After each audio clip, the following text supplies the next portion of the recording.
Right, Michael, this is the final part of the Forgotten Books regarding the story of Adam and Eve that is taken away from the Bible.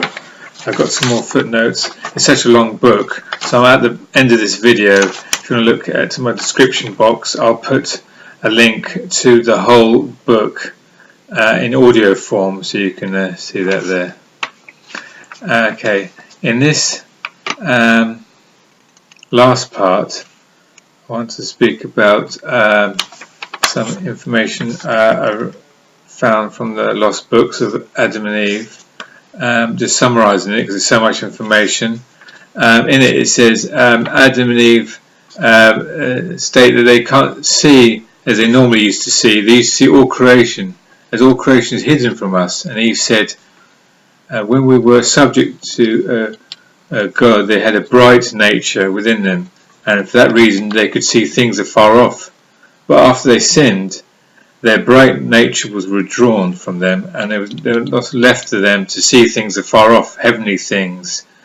But now they're covered with flesh, and it's they can't see the same things like heavenly things. We can't. So our vision is sort of narrowed down, and we can't see things afar. Heavenly things now that become fleshly beings. I'm trying to summarise it from my notes here. At some point, even Adam and Eve committed suicide. At one point, they threw themselves off a mountain, and God raised them from the dead. They were so unhappy because they left their garden state, of Eden, that they threw themselves off a mountain. But God resurrected them. And God said to them, they even, like before, commit suicide in water. Also, they drowned, and God also raised them from the dead. And God said to them regarding water, that they didn't need it before, but now they're dependent on water to live. I'm just checking my notes down here.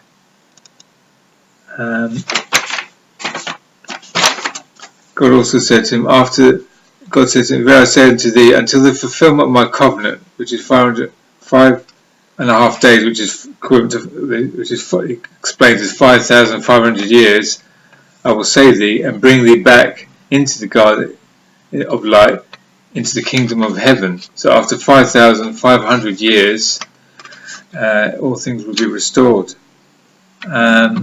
Let's see what other bits of information as well. Like I said, I'm going to leave a link below in the description box for the whole story, so you can listen to that. I just wanted to add a few more interesting facts. Since all the pieces of the puzzle sort of like coming together, there's other interesting facts I found out that in Genesis 1:26-28, it says God created male and female. Then later on it says in Genesis 2:17-24, God took a rib from Adam who was sleeping and made Eve.